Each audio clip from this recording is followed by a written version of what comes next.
Hello folks, welcome to the Rocky Homestead. Excuse the barking dog over there, that's my niece's dog. But excuse it, it's barking at cats. Not my cats, her cats. But anyway, I guess you're wondering why I'm holding these poles right here. Well, why I'm doing this, because I'm fixing to stake my beans. And I had to have something to stake them with. I want to do it kind of the old-timey way.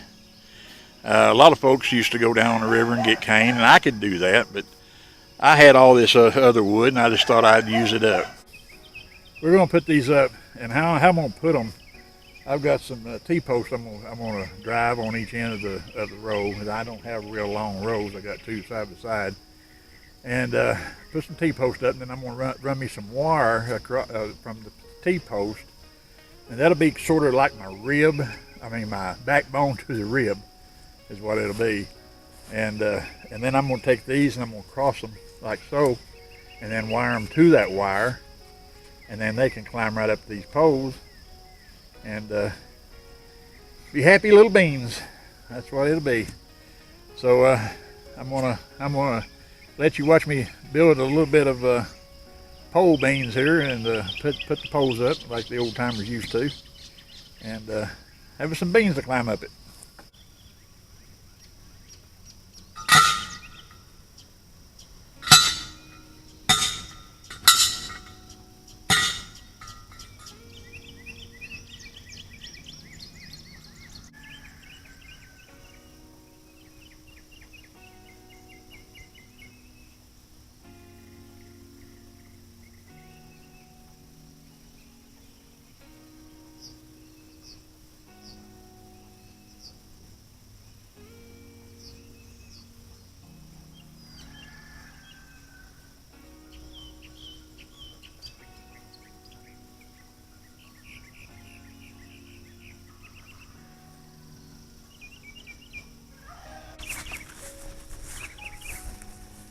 Well, I went and cut some more.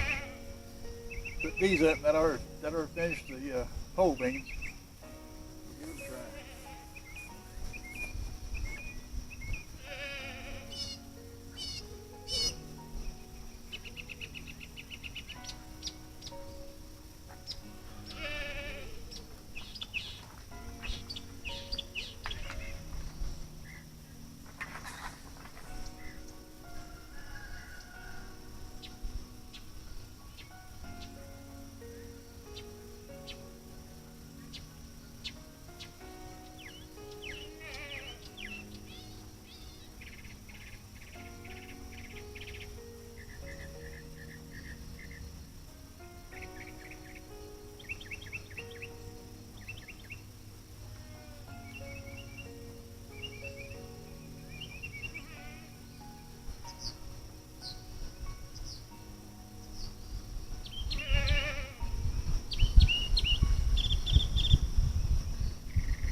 Well, that's how you stake up your beans for your pole beans, and keep them from climbing, going all over the ground. But I found a couple little jewels out there in the garden, and one of them's a little sweet pepper.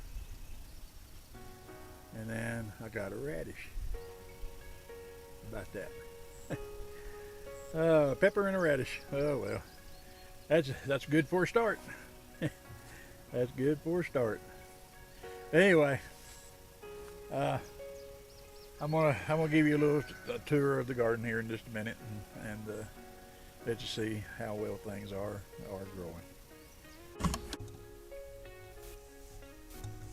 All right, folks. I know that you recognize this place here. This is the goat pasture. There's the barn, and the goats are they are screaming at me. That's Brownie up there. He was screaming at me. Anyway, this pasture here. Now, what you haven't seen is this new addition right here.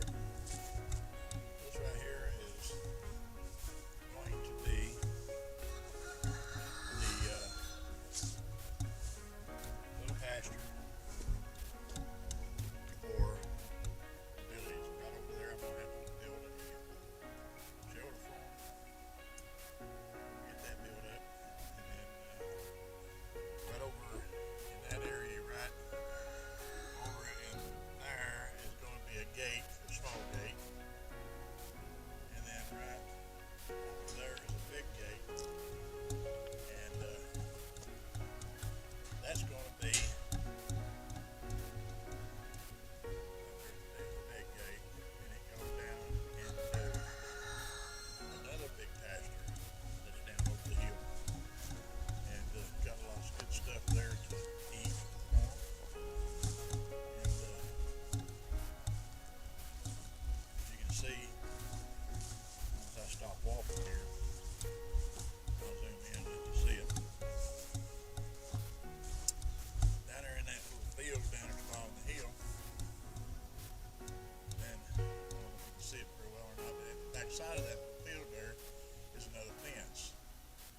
And that goes all the way around. And you see all this undergrowth here. And it's going to be right here. This is going to be the other big pasture where I can switch them from pasture to pasture. And they'll need to eat one pasture down, and then I can switch them over to the other. And I'm going to put a shelter. I believe I'm going to put it right in there. And then here is the rest of the fence that goes all the way out over to where my granddad's barn. You can see it very well. It's right in there. Right in there. My great granddad's barn and my granddad's barn. So that's where that is. Oh goodness, Rooster. Right now I'm in the process of moving my little chickens. These are the ones that Henrietta set on. And I'm going to put them in a pen. I'm going to put them in a pen to themselves for a little while until they get a little bigger. And I already lost one.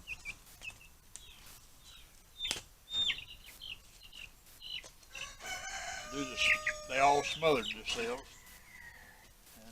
And can't have that. So, done it before I knew what was happening.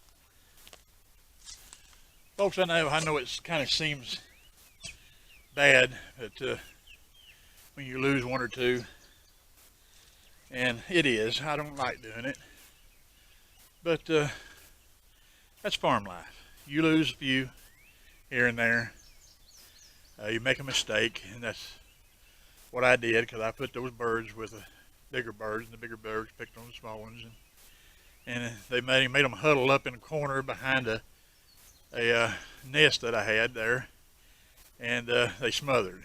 Two of them dead. They was roosters. Folks, this is a feeder that my cousin Chris made. He he's in a wheelchair and he can't get around very well. But I tell you what, he made me. He got these buckets right here and got these water pans, and he cut holes in the bottom of the buckets and attached it to the water pan.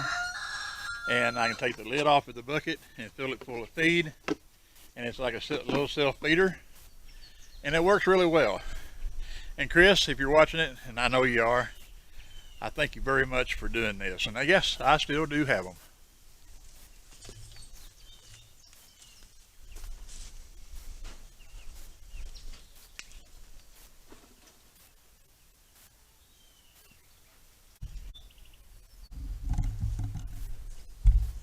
Alright folks, we got some new additions to the homestead. We got us some little Nigerian dwarfs. We went on a 10-hour trip yesterday and picked them up. 5 hours down South Arkansas and then brought them home. And got 6 nannies. Well, we got 4 big nannies and 2 little nannies, still babies. Then we got a Billy. But they're pretty goats. Pretty sharp. There they are. And then with the Billy, I put them in, both of my Billies, I put them up. He's hollering all the time. That's that Nigerian dwarf Billy that we got. His name's Chip. The other ones, I'm not sure what their names are, but I know his name is Chip. What do you say there, Chip? Oh yeah, he's investigating everything. And then there's Prince, our big Nubian buck, and I'm keeping them away from the does, because I want to be sure I know what they're doing. And then right here are 2 pregnant. They're part Nigerian dwarf and they're part Nubian. And they're pregnant, expecting babies. Sometime this week, maybe. And they're pretty good too. So I just thought I'd let you know what's going on here. And on the homestead. Update as we go along. Okay folks, it's just been a couple of days since I put the trellis up and showed you how to do that, or for the pole beans, and it's just been a couple of days, but look at here. I tell you what, them beans was ready to climb. There's another spot right there where it's coming up. And these here are wanting to, right there. And then right here, look at this one. That there's wrapped around it a couple of times. Climbing up the poles. Climbing up them poles. Right there, one's fixing to start wrapping. Yeah, and they're getting with it. And then the cucumbers over here, I'll take you over and show you them. They're potatoes. There. And then the cucumbers, they're growing. Right there's some more. Look how they twine themselves up and go right up that pole. I don't have to do anything, they just do it on their own. And then these here cucumbers, right down here are my biggest ones. And they're latching on to the wire right there. I don't know if you can see that or not, but right there, right here. They put out what I always call tentacles. I think that's what they call them. And grab a hold of the wire, and they just start pulling themselves right up the wire. Just thought I'd show you that. I seen that they're doing it real quick. Them beans are they're getting with it. We're supposed to have rain the rest of the week off and on, and they're calling for 2 to 3 inches more, and that'll really make the beans get with it too. All right, folks, I just wanted to show you a little bit about what's going on with the Rocky Homestead. I really appreciate y'all stopping by, and visiting with me a little bit. It's been busy. It's really been busy. Like I said, I went all the way down to Texarkana, Arkansas. It's about 5 hours away, 4.5, 5 hours away, one way, and picked up those 7 goats and come back home yesterday. And those other goats, the why you didn't see them a while ago was because they're all the way down over the hill getting some of that fresh green vines and twigs and honeysuckles and grapevine. I don't know what all down there, but brawrs and whatever goats like to eat, it's down there, and they are eating it up. But anyway, I want to wish y'all all the good luck in the world. And I also want to say I hope the good Lord will bless and keep you until we meet again. This is Jeff with the Rocky Homestead saying bye-bye.